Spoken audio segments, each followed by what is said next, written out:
Well, good afternoon, everyone. My name's Alexandra Vandekamp. I'm the executive director of Gemini Ink. And we are here, drum roll, on wooden table with two amazing people. One of them is Mandy and Alexandra, our public class coordinator, and the other one is Andrea Vocab Sanderson, who is our 2024 Inkstravaganza honoree. We are thrilled to be honoring her this year. Part of that is a gala, which is going to be amazing.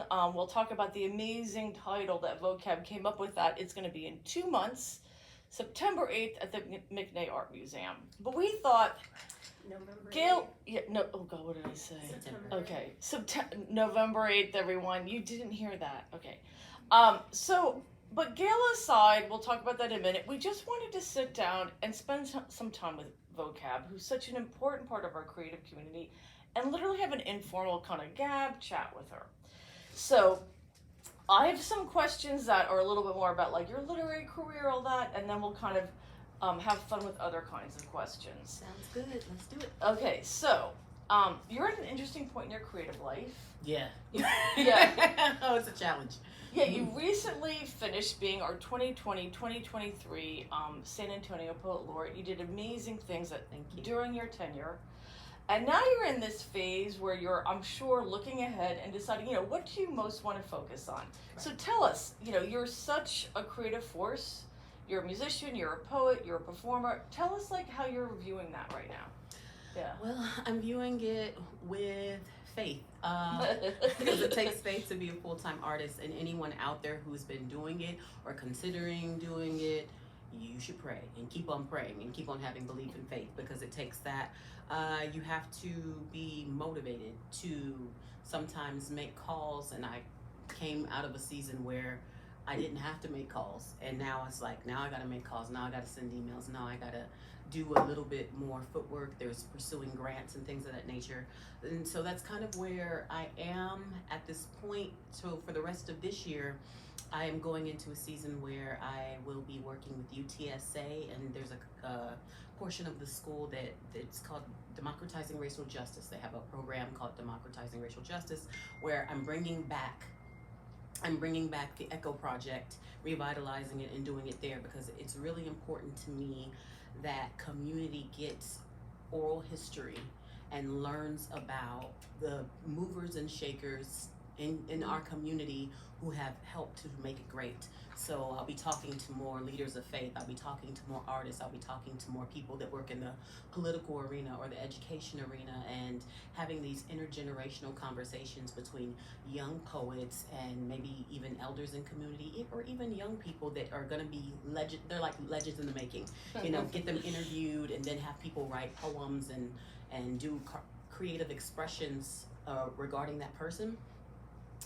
Something else that I'm really, really passionate about right now is developing a nonprofit that I'm working on with some friends to teach young people leadership skills through the arts and help them with their mental health and wellness, because something that we definitely saw coming through this idea of pandemic is that people are really struggling with their mental health, their emotional health, how to take care of themselves, and how they can use the arts as a vessel to really work through some of their issues. I've had the privilege of also working with a company called Hearts Need Art, where I do patient care, artistic patient care. I knock on doors, ask patients, hey, do you want to hear a song? Do you want to write a poem with me?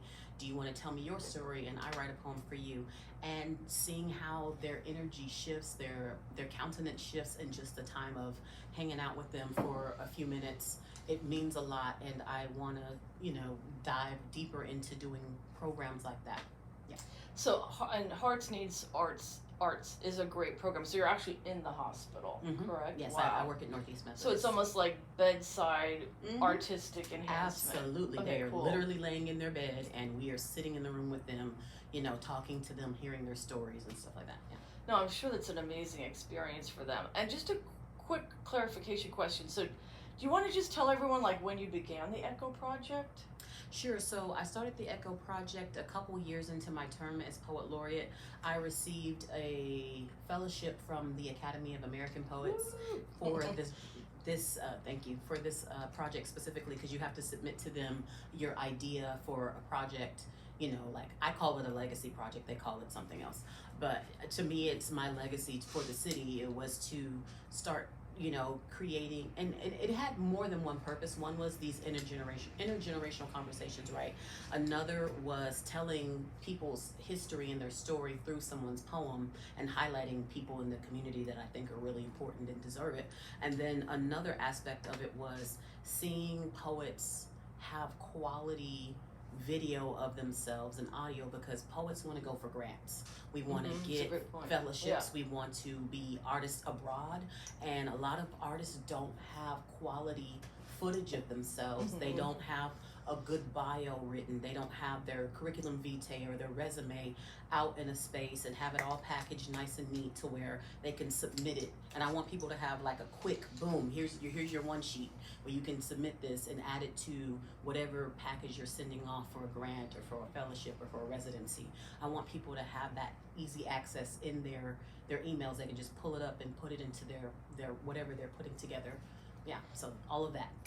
It's a loaded answer. No, it's great. I just know it's a great project, and it's super exciting you're continuing it. Thank you, appreciate it. Intergenerational conversations are so important, I think. Absolutely, because there's such a disconnect between elders and young adults, and we need to feed each other that information, share a wealth of knowledge, because young people have something they can give to the elders, and elders definitely have something they can give to young adults. And just seeing that information transported through the vessel of conversation and interaction, because I think we've lost communication. Like, it's something that's really kind of a lost art that we need to get back into. No, that's phenomenal work. Mandy, you want to do you feel like asking a question? Or? Yes, yeah. I do. Sure. I love hearing about the projects you're working on, because I feel like every time we connect and I hear about something you're working on, there's so much depth to it, and there's really clear goals to bring the community together. And so in 2016 is when I met you, and I met you because you were in the community doing a free workshop, and I learned about Gemini Ink through information that you shared. Oh, wow, so that's how we ended up here. Circle. Yes, it is. It's like origin story for the beginning of like friendships and everything. Yay! and so we're hearing about all these beautiful things you're doing in the community, but I want to talk a little bit about the work that you do with Gemini Ink and ways that you've partnered with us. So how long have you had a relationship with Gemini Ink? So my relationship started with Gemini Ink before I was an employee for y'all. I did a program called Two to Watch. And I was paired with a visual artist, and we had a conversation and we tried to find the intersections between our work. So after doing that, through that experience, I got very much more interested in Gemini Ink, and man, y'all were a couple of buildings, because y'all have been through a couple of buildings since I've known y'all, but y'all were in a completely different place. Y'all were over by Hemisphere at that time, and then I don't even remember really interviewing. It was kind of like I walked in and they wanted to give me kids to teach, and it was cool because what I do, because I do hip hop and R&B and stuff like that, they put me at places like, back then it was Martinez Street Women's Center, now it's in Powerhouse. Cool. I was there, and I was also at Ella Austin. Those were my first two places I taught. I taught with Eli, and I taught with Selena Gonzalez. And after teaching with Eli and Selena, they trained me up right, shaped me up, because back then I was a crappy teacher, and I almost gave up. Like, I had some kids that were tough nuts to crack, and I got sat down by some really cool people, and they told me not to give up. They told me to just work on some strategies on how to connect with those kids. And between that and being trained by Eli and Selena, I learned how to be a way better teacher, and I stayed, and here I am. You know, that started around 2009, and I am still here in 2023. And now you're our 2024 honoree, and you're teaching us. Oh, no, it's not 2023 anymore. Just kidding. Haha, I took us back a whole year. I'm still here in 2024. How about that? Yes, I am the 2024 honoree. Thank you. Thank you. I think post-pandemic, we tend to blur years and days and months more than we used to. Do. No, that's actually great. I was going to ask you like your exact starting point with us, because I kind of knew, but I actually wasn't sure. So it's great to hear that. That Two to Watch series was a collaboration we had with Art Pace, and it was we're actually trying to bring that back. And we'll keep you in mind. It was a very cool meshing of the visual and literary arts. Nice programming. And so now that we're talking about being our Inkstravaganza 2024 honoree, another drum roll. So this is on November 8th at the McNay. Beautiful gala in support of the writing arts, and each year we honor a San Antonio leading literary figure. This year we are honoring the amazing Andrea Vocab Sanderson. And Andrea, you want to tell us about the great title and kind of theme you came up with for this event? Because it was all Vocab's work, everyone. Sure. Thank you very much. As soon as she asked me, I was like, "Oh, I know what I want to put this." And she was like, "Are you sure? Because you answered way too quick." I was like, "No, I know what I want it to be." I was like, I have to have the word Razzmatazz in there, because the word itself already rhymes with itself, and there are very few words that rhyme with themselves. That's a great point. You know, yeah. I can't really think of really other words, but I'm sure there are. So Razzmatazz and all that jazz is the name of the event. Yes, and thank y'all for all that. Shout out to JoJo Dancer, Anthony Garcia for that cool picture, and Angie Martinez, Angela. So the idea was, I was thinking about the whole idea of once a year y'all come together and y'all put on the Ritz, right? And so I think anytime you start talking galas, there's magic to it. Because it puts on the razzle dazzle, and we feel good about ourselves, and the fact that we're putting it in the context of the literary arts, we don't necessarily associate razzle dazzle with the literary arts like that. Like it's like we feel like it's magical because we're poets and writers and authors. We think it's super magical, but regular people that aren't really all into that, sometimes they're like, meh. So the idea of that, and being a singer-songwriter, loving jazz, being raised by a DJ that's all about jazz music, I kind of wanted to bring the roots of my origin to the story, and celebrate music and poetry at the same time. Think about jazz poets as well. We have lots of jazz poets in the city of San Antonio, and there's that whole era called beat poetry that the U.S. went through.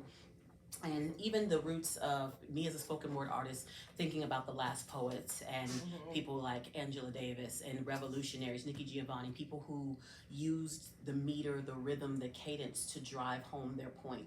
And so wanting to celebrate this place where improv, jazz, magic all meets the literary arts. Yeah. That is such an amazing description of Razzmatazz and all that jazz. I love that. The Inkstravaganza committee is actually madly looking for razzmatazzy items to put in the swag bags, and it's actually, and we coined that adjective razzmatazzy. We just took it on, and that's super fun. I love the idea of magic in the writing arts, because there is a lot of transformational power with writing arts, and you're actually an amazing example of that, Andrea. And it's why it's the best part of our jobs here at Gemini to honor someone like you. It really is. And I'm gonna just put on my blatant promotional hat for 5 seconds. So if you're interested in honoring the amazing Vocab, joining us on November 8th, just check out our website at Inkstravaganza Gemini Ink /Inkstravaganza-event. It's also just on our homepage. Check it out. It supports us. We are San Antonio's only independent writing arts center. It's our 31st year. It's a fundraiser, but it's also, as you would say, putting on the Ritz, and it's just a great party for the power of the writing arts in our city. So we'd love you to join us on the 8th. Just for, we're gonna ask one or two quirky questions? Okay. I'm gonna ask you one question, and I'm just curious about how you would respond. So, do you have a favorite letter in the alphabet? And if so, I know this is a slightly cruel question to ask a writer. And can you think of a word that that favorite letter begins with? I ask this because your middle name is Vocab, so I just want to ask. This is really, really difficult. Oh my God. Oh man. No, let's go with no. Let's say the answer is no, because if it's going to take me too long to sit up here and think. But a word that I really, really love, I think a lot of poets love, is juxtaposition. Woo! Yes. And so why do you love that word? It's a great word. Because it's about pairing, Mm-hmm. and we use it in the literary device of contrast, the pairing of two things that are opposite or different to make drama happen in a writing. And so I love the idea of juxtaposing things, and I think I love collaboration, and so because I love to collaborate, I love the idea of being in juxtaposition to another human being. Okay, no, I love that answer. That's great. Thank you. Do we have time for Mandy to pull one card from the pot? You want to do a pulling card moment? Mandy? I want to do a speed round. This is what I want to do. The teacher in me carries around this game of themes. It's humor in a box. So I'm going to ask you some lighthearted questions, and Okay. because you're so good at improv, we're going to do it quick. All right. We're going to have a Razzmatazz round of questions. Things seagulls are actually saying when they squawk at each other. Do you see that fish in the water? Things that are annoying. Seagulls in the air. Things that won't stop. Things that won't stop. Time. Things that could start a revolution. Ooh, poets. Angry poets. Things that are make-believe. Oh my God, Santa. All right, last question. Things you should not buy online. Santa's a person. I need to correct that. Santa is a person. Things I should not buy online. Stuff from sketchy websites.